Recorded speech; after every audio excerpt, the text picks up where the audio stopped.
I'm gonna tell you something. I woke up one morning down there on Georgia State. I was just so, my spirit was at peace. I was up. I was joyful. I love to sing and shit in the morning time, so I was singing through the streets on my way to the Dunkin' Donut. Okay. Man, everybody I came in contact with from the spot where I woke up to Dunkin' Donut was miserable as a motherfucker. Now these the people say they got this shit together now. You know what I'm saying? Mm-hmm. These are the people that say, hey, you got the problem, that's pointing the finger at me talking about you got the problem, I don't. You see what I'm saying? I work every day. But why, if you got it all figured out, why the fuck are you so miserable? You see what I'm saying? Why are you not at peace? You understand what I'm saying? What's your, just, people probably will see this, right? Let's say it goes viral and a lot of people get to see you. What's your name? What do you, are you comfortable with them addressing you or like, hey, what's up? So like, what would you tell them your name is or, yeah. They call me Not out here on the street, K-N-O-T, like tie a knot in your shoe. And I told, on another interview, I told that because I got something what you call puma in the back of my head. It's a fat tissue, but to me it's an eyeball because it keeps me, it's those eyes behind my head to be able to watch these, you know, it's like when they tell you keep your head on a swivel, that's that eyeball behind my head watching my back. But my real name is Eric. I was born and raised in Brooklyn, New York originally, you know what I'm saying? Raised in New York. How was Brooklyn at the time? Like, what was the energy like? B-boy era. You used to dance? Yeah, I was with the popping and the breakdancing and all that, yeah. Rapping and all that, you know what I mean? You know, like Slick Rick, Special Ed, Busta Rhymes, all them niggas my personal homeboy. So seeing and growing up in that era, like how did it influence you? Did you want to like be a rapper at all at one point? I mean, you know, the music is in me. I walk around here, you know what I'm saying? A lot of times just, you know, rapping to the universe, you know what I mean? It just, you know, like, the hip hop is just like it's like a mood though, you know what I'm saying? Nigga can't walk up on me and say, yo, bust a verse for me. Cause a lot of my shit is freestyle. Yeah. But if I get in the zone and I get in the mood, you know, sometimes I go on for hours and hours just, you know what I'm saying, busting shit. Some of these niggas around here could tell, you know what I'm saying, like in the moonlight, I be around here doing you know, just performing, you know what I'm saying? Not for them, but for me, you know, to entertain myself. Right. So, born and raised in Brooklyn, so you went to school out there, high school? Yeah. What kind of student were you? Not going to school student, you know what I'm saying? I cut a lot of classes. I mean, for me back then, I was scholastically inclined, but I didn't really, you know, just get into the Christopher Columbus shit, because I couldn't identify with that shit, you know what I'm saying? Do you think that turned you off? Because, you know, schools aren't really teaching us about our own history. Right. So do you think maybe that would have changed if you would have learned about who you were as a person and your background? Yeah, you know what I'm saying? The history part of it was just certain classes that reading comprehension and math I was always attentive in those classes, but that wasn't enough to get me through school. You know what I'm saying? Right. You know what I'm saying? I could do well in those classes, but it wasn't enough to get me through school. I wonder, did you feel like you could actually use those things? Is that what that was? Like, I could use that? Because right now, you go to school, I've never used certain things that I learned in school. It'd be like, what was that for? I don't write in cursive. Right. So what was that for? Is that how you was feeling? Like, what? I get that, because I say this to a lot, you know, I talk to people on all different levels. Right. I'm out here speaking to the college graduates. I'm speaking to the street element. I'm speaking to the wealthy. You know, you run into a lot of people in Atlanta.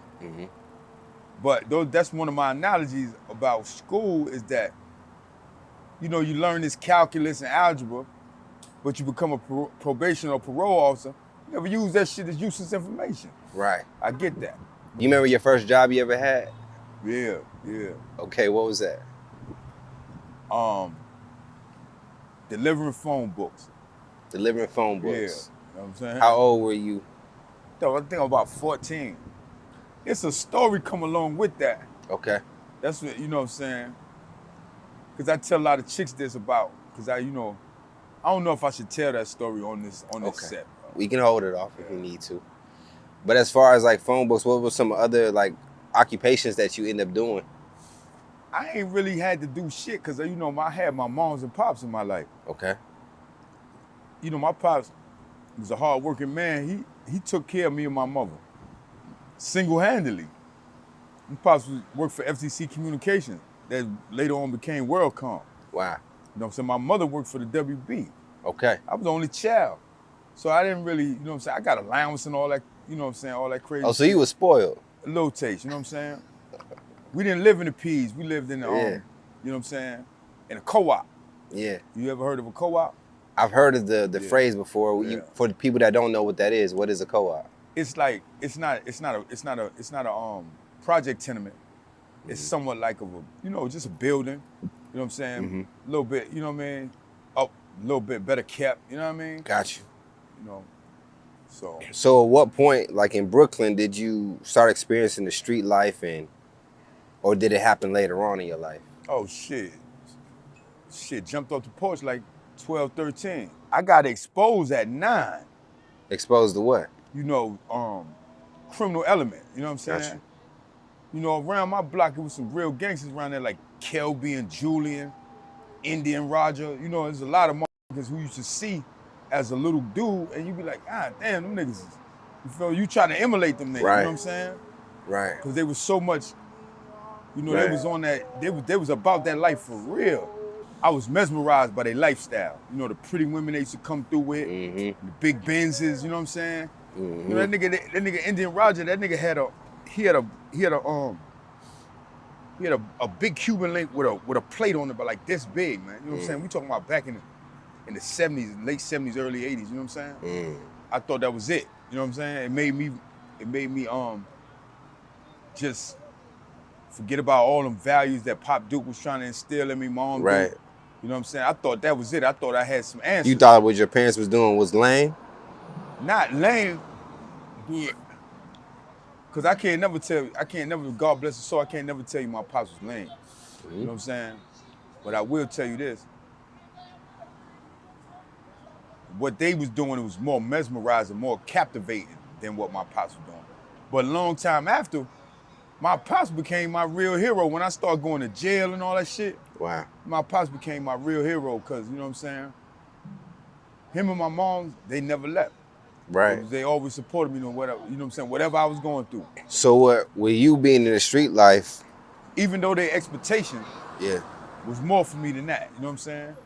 With you being in the street life, did you make a certain amount of money to take care of yourself? I didn't have to, but I started selling drugs for a nigga named Panama. Okay. First time I ever sat in the 600 Benz in the 80s. And he used to let us as little niggas sit in the Benz. But then, I guess out of all my little crew, I had a little 4-man crew, he felt like I was a little bit more sharper than the rest of them. So he gave my first pack, he used to pay me $25 off of every $100 bag, $100 worth of bags of weed I sell. You know what I'm saying? It's not bad. Yeah. So I make 25, he makes 75. Right, so it was, 75-25 split. And that's how I first got my that wasn't my first taste of the criminal element. Cause of course, living in New York, breaking jewelry store windows, boosting, all that shit is in effect too. That was in the loop too. Okay. It wasn't just about drug selling. Right. So I used to go to the city with older niggas and learn how to boost at the Benetton store. You know what I'm saying? First time nigga broke, you know what I'm saying? Two little niggas I used to run with from the style named Bumsy and Shoe Shine. Okay. Used to go throw bricks in jewelry store windows and we used to snatch and grab. That kind of shit there. Did you ever leave your parents' house? When I was younger? Nah. Well, just when did you eventually move out? See, what happened was I came down, I got into some shit when I was about 15 years old. Okay. And my man, this nigga named Drugs lived across the street from me. He was really he was really the reason for it. But these two niggas from Albany and Church came around the way looking for us. And they shot at us with a 22 Tech. And that's when my moms got scared for me. So she sent me down south to go to school down here. Okay. You know what I'm saying? So my first semester of school, I wound up stabbing this nigga in the school, tried to jump on me. Okay. For some bullshit. He was jealous because, you know, I had gold teeth back in the days, 3-finger ring, you know what I'm saying? 2-finger ring over here, round ring, square ring. You know what I'm saying? I was heavy when I was going to school down, and that was back in the 80s when these niggas were, you know what I'm saying, like niggas where I was living at with my grandmother, they wasn't even wearing shoes in the summertime. Got you. See what I'm saying? They ain't get shoes till they went back to school. So you brought that New York flavor to the country. And I had the Bucky Beaver gold tee. You know, a lot of older chicks used to be on my dick too, because I was, you know what I'm saying? Got you. But the nigga wound up jumping on me. He was like 6'3", 285 pounds. I was a little What happened? Kid. What sparked it? You remember? This nigga I used to hang out with named Corey. Yeah. Had beef with these niggas. Had beef with them, you know what I'm saying? But Corey didn't come to school today, so he seen me coming down the back hallway and tried to jump on me. Right. Cause that's you know what I mean? Me and Corey was considered as one. And what he did, he slept on the short fat nigga, cause when he got close to me, I opened his ass up, you know what I'm saying? I opened him up. That's my first prison sentence I ever did. Wow. You know what I'm saying? So they didn't give you self-defense? Nah, hell no, cause it was in the school, first of all. And you weren't supposed to have nothing on you. Well, I got charged with attempted murder at first. Got you. Then my pops had put $7,800 on the case and bombed me out 15 grand. You know what I'm saying? Spent the grip on this shit now. And then I wound up getting a high and aggravated nature and went and got a 10-year sentence. You know what I'm saying? How many years did you end up doing for that incident? I wound up doing 5 years, 2 months, man. Yeah. How was that? Just, you don't got to give us the details. That was a metamorphosis for me as a young nigga. I was 16 when the shit went down. Yeah. The state of South Carolina waited till I turned 17 to actually convict me, which I think was, you know, somewhat of a railroad. Then, 2 years into the bed, I wound up, you know, being around older cats that was in prison. I wound up finding out that I could have got a Y sentence, which was a youthful offender sentence instead of 10 years. So I felt like I got bamboozled by the lawyer I had. You know what I'm saying? You know what I'm saying? Y sentence back then was a 1 to 6. With good behavior, you could have been out with 1 year. You know what I'm saying? But if you was a disciplinary problem, you could have did up to 6 years. I wound up finding out because that was my first actual felony, I could have got a Y sentence, but I wound up getting 10 years for the whole thing. You know what I'm saying? So I felt like I wasn't represented right. And then the lawyer that represented me was my pop's school buddy. You know what I'm saying? So that was even more hurtful because my pops had a lot of he felt like because him and the guy went to school together that he was gonna save me. You know what I'm saying? My pops was damaged by that shit, you know what I'm saying?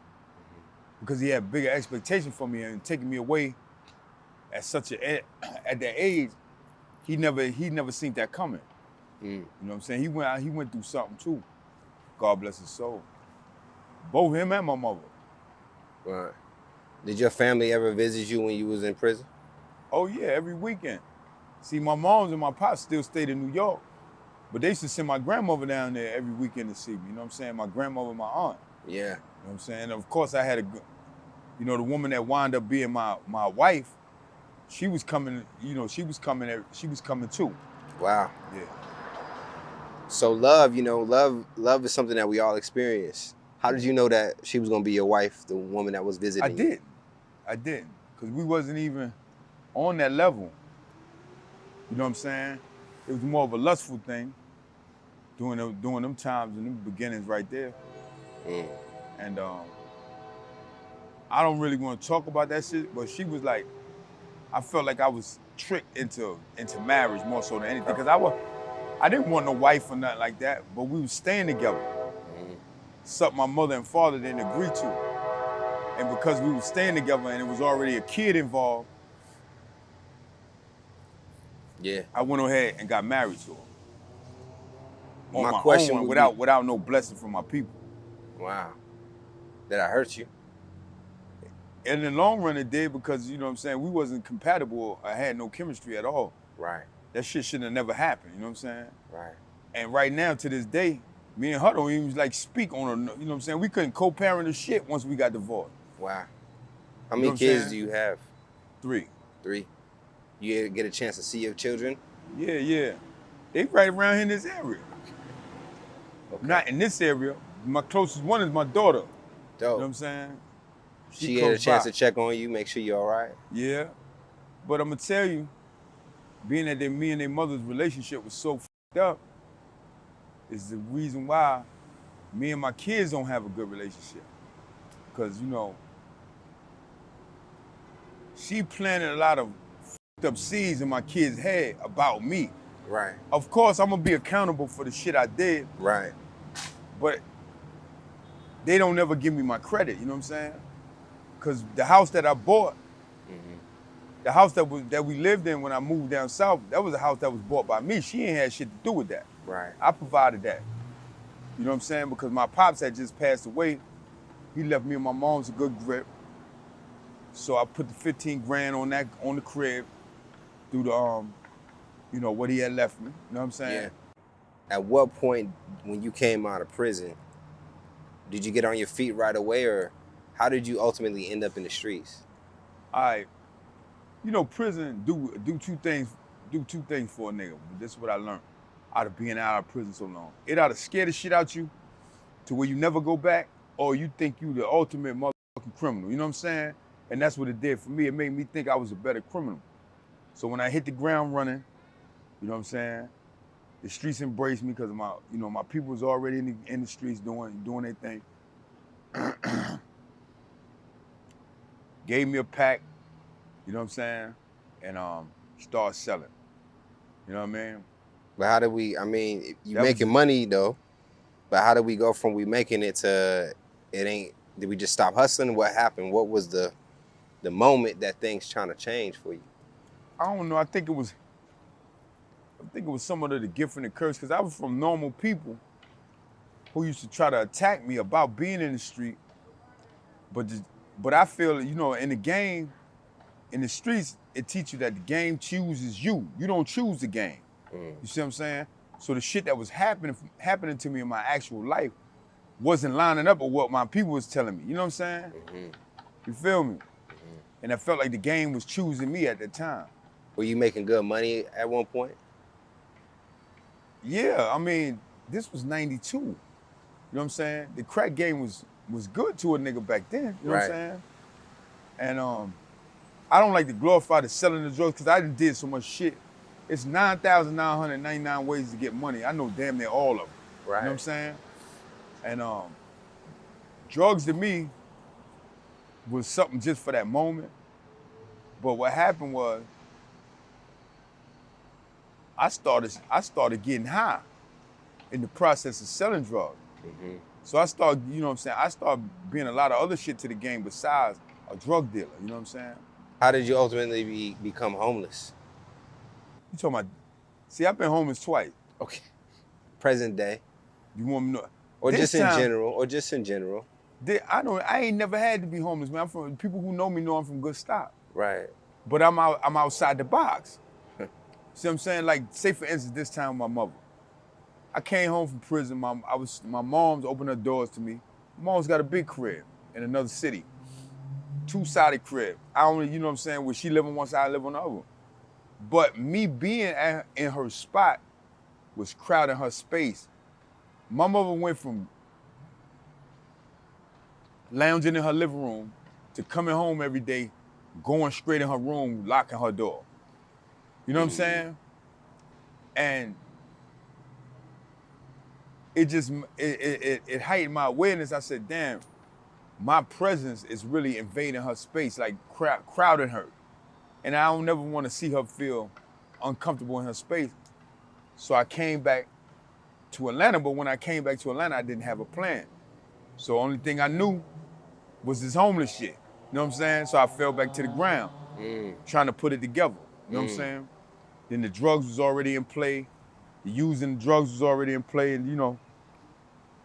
You remember the first time you were exposed to crack? Yeah. I started smoking when I used to sell, but I was smoking on the low. Oh, they said that's the rule you're not supposed to do. Yeah. Don't get high on your own supply. The drug game was boring to me. I told you I know a lot of different jostling, which is pickpocketing, you know what I'm saying? Boosting, you know what I mean? Just a lot of different hustles, street hustles I can get into. You know, 3-car Marley, all that shit. I know all that shit. Right. You know what I'm saying? Robbing, you know, I done got my feet wet and all that shit. But the drug game for me was always boring. And then because of my, you know, my Black history understanding, it's a genocide. You know what I'm saying? If you ever read the Jim Crow letter and all that shit, you know, we do it to ourselves. Willie Lynch. The Willie Lynch letter, yeah. Yes, sir. You know what I'm saying? The Willie Lynch letter, you know what I'm saying? It was no longer the slave masters who was doing it to us, we were doing it to ourselves. Yeah. So when I got hold to all that kind of information, it kind of like made a bad taste. But then I couldn't understand why I jumped from one side to the other, you know what I'm saying? Right. But I was still part of the problem. I wasn't part of the solution because I was using drugs. Right. I didn't alienate from the shit. I went from selling drugs to using drugs. What did you ever aspire to be if you wasn't rocking with the streets? When I was a little nigga, I always wanted to be a airline pilot. Cause I used to fly back and forth from New York. My mom used to drop me over to LaGuardia. I fly down here and visit my grandmother during the summer. But you know, when you travel by yourself, they take you in the cockpit. But I used to always want to be an airline pilot, man. You know what I'm saying? I used to always, that shit was like, feel like epitome for me. Yeah. So like present day, what are the struggles that you're kind of going through right now, just that people may not know? Because a lot of times when we walk past homeless people, we kind of just don't think nothing much. We might blow them off or have misconceptions. They do. I get that a lot myself. People jump to conclusions a lot. Yeah. Cause all the time my rap ain't about, yo, let me get something or whatever. My rap is about what makes you function the way you function. What makes you misconceive a lot of shit that's in your reality every day because of the way you think. Right. But you know, I get the brush off of the blow off from people, but does it hurt you? It don't hurt me. I'm a broken man anyway. So can you break a plate in half and still eat off it? If you glue it back together, what you think? If you glue it back together. If you break it in one half, yeah. If you break it in half, yeah. Could you glue it back together and eat off it? I've never attempted, but I'll say, yeah, why not? Gorilla glue. Now that same plate, what if you broke it into 1,000 pieces? Could you still? That'd be too much. It'd be too much. And that's what I am. I'm broken in 1,000 pieces right now. Not just by my life experiences, but the shit I see coming off everybody else. You know what I'm saying? Because I believe what you put out into the atmosphere is what you attract, bro. Yeah. You know what I'm saying? And a lot of times people think when I vent out or I voice out that it be me, but sometimes the universe is showing you yourself because we all a reflection of one another. You know what I'm saying? A lot of times I say the shit that people scared to say or the shit people don't want to say. I was a couple weeks ago, I met a man, a professor, down in the city of Atlanta, in front of the Royal Crown. Okay. And we was kicking it, and he was a professor. He said he gave up on the States a long time ago. He went to the jungles of India and stayed with the Navy over 9 years. Okay. But after our conversation, guess what he told me? He said, you're a hunter, and people don't like, people can't conceive, you know what I'm saying, the motives of a hunter. He said, but you also are the reflection of everybody's failure. How did you interpret that? I had to think about it. You know, a wise man thinks 7 times before he do or say anything. Okay. But that was a deep statement, bro. Yeah. Because I watch how people move. I'm going to tell you something. I woke up one morning down there on Georgia State. I was just so, my spirit was at peace. I was up. I was joyful. I love to sing and shit in the morning time, so I was singing through the streets. Okay. On my way to the Dunkin' Donut. Okay. Man, everybody I came in contact with from the spot where I woke up to Dunkin' Donut was miserable as a mother. Now these the people say they got this shit together now. You know what I'm saying? Mm-hmm. These are the people that say, hey, you got the problem, that's pointing the finger at me talking about you got the problem, I don't. You see what I'm saying? I work every day. But why, if you got it all figured out, why the are you so miserable? You see what I'm saying? Why are you not at peace? You understand what I'm saying? So, the question, you know, the statement that the professor, you know what I'm saying? It started to make a lot of sense then. You know what I'm saying? You feel me? Do you think that homelessness represents a level of freedom? Of course, it's a liberation. Disconnecting to... Yeah. So is the misconceptions, you know, a couple misconceptions, right? Crazy. Homeless people are crazy. Homeless people are on drugs. Are those the stories that are kind of, are that like consistent? What's like the main stories that you know?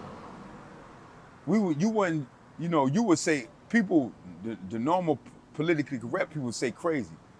But abnormal is not crazy. Being abnormal is just being outside the box. And a lot of these people are outside the box. They're not crazy. Because they play on people, they play on normal society every day for survival. How could that be crazy? You know what I'm saying? See, most people in normal society think they got all the sense, but you got to have somebody have some of the sense some of the time. See what I'm saying? You can't have all the sense all the time, man. And that's what happens. People play on the motherfuckers, you know what I'm saying? Play on people's intelligence. And that's how they get over. You see what I'm saying? They not for scholastically smart. But common sense they be 1,000 sometimes. And that's how they get over on motherfuckers. Playing stupid. You know what I'm saying? Yeah. But what's something that you learned about, what has the street taught you, you know, being or living in the streets? What have you gained from this experience? Just like college, man, a lot of useless information, bro. You know what I'm saying? You feel me? Okay. Yeah, a lot of useless information. For real. Yeah. Because now that I'm, you know what I'm saying, I'm looking to improve my quality of life. And you know, once you want to improve your quality of life, you have to come out of the street. A lot of this shit that I learned out here, and then especially with the 2022, with things changing out here, I noticed the other day, I said, things are so different. You gonna tell me I spent all this time learning all this shit and I can't use none of it? Because it has changed so quickly. Everything done changed. You feel what I'm saying? I spent so many years putting in so much work learning all this shit, and half of this shit don't even apply to what goes on in normal functioning society today. And a very important man told me one time, he said, one of your problems is you don't contribute anything to society. And if I want to be a part of the society, I have to learn how to contribute something to the society. So in that statement, what do you want to do now with your life? I'm still giving that thought, but I want to be a part of the solution,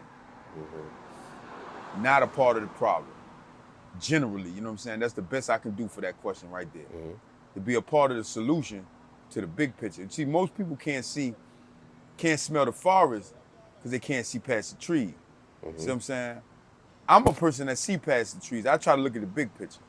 So whatever the big picture is and whatever the motive is towards functioning, you know what I'm saying, productively towards that big picture, that's what I want to be a part of, man. But I want to be a part of that solution. The healing part to that. No doubt. You know what I'm saying? So I have a question, right? And then this is just for my own interest. Have you been able to pull a woman in your state right now? Yeah. I had a few women choose. I mean, women choose all the time. Yeah. But they'll never admit it. Yeah. I even had one chick uptown tell me, not, why you out here? I'm coming to get you from Tennessee. Okay. This chick looked like a vixen. She was about 20 years younger than me. Wow. She said, nah, you got too much to offer to be out here. She said, I'm coming to get you. And because of the age difference, I told her, my response was like, yo, you come get me. I'm just going to refine you and make you better. I said, instead of you stepping out the car with 1 foot at a time, I'm going to make you turn around like this and stick both of your feet out at one time and hit the ground. Come on. You know what I'm saying? And she was like, she laughed about it. And she promised to come get me, but she gave me $100. She gave me a blue face $100 that night. And gave me a kiss on my cheek. She said, be careful out here, you know what I'm saying? And this was like a real quarter dime type of chick, like one of them chicks you see on videos and shit. Right. Yeah. She was coming out the club. You got an authentic spirit about yourself. Yeah. That I think people will gravitate towards or either be intimidated by. Yeah. And those are two characteristics that I experience out here, even intimidation or gravitation. You know what I'm saying? Because even though I'm a bum, you know what I'm saying, I appear as a bum on the street, you know, I can see the attraction in some of the bros' eyes, you know, by when I open my mouth and I spit the shit I say. Yeah. But they would never, ever admit it. You know what I'm saying? Because of my exterior, status. You know what I'm saying? Yeah, my status. But I done had a lot of them say, why don't you get your shit together? You know what I mean? Yeah. That's because they would love a motherfucker like me in their life, but not like this. You know what I'm saying? Oh, you making my chest hurt. Oh, shit. But So is that not motivation enough, you know? Yeah. The ladies is waiting for you. But the thing about me is I don't want nobody in my life that's just with me because shit is going well. Okay. Because if you hit a bump in the road, is that person still going to be there? I mean, but you are experiencing an extreme part of the game. It's extreme to like be in the outdoor elements. So I don't see you going back at that level. Let's just say you got laid off or something. Right. She shouldn't leave you at that point. Right. But I can understand a woman, you know, they want simple things like protection, you know, shelter, you know. Yeah, I get it. Right now you can give some great conversation. Yeah. And I'm sure, anyway. Any words you would tell some people watching this, just anything that's on your spirit? Yeah, I'm going to tell them like this. I said this the other day to a young lady. My grandmother, this is one of my grandmothers, so she said, do as I say, don't do as I do. You see what I'm saying? So, yeah, man, do as I say, don't do as I do, man. You know what I'm saying?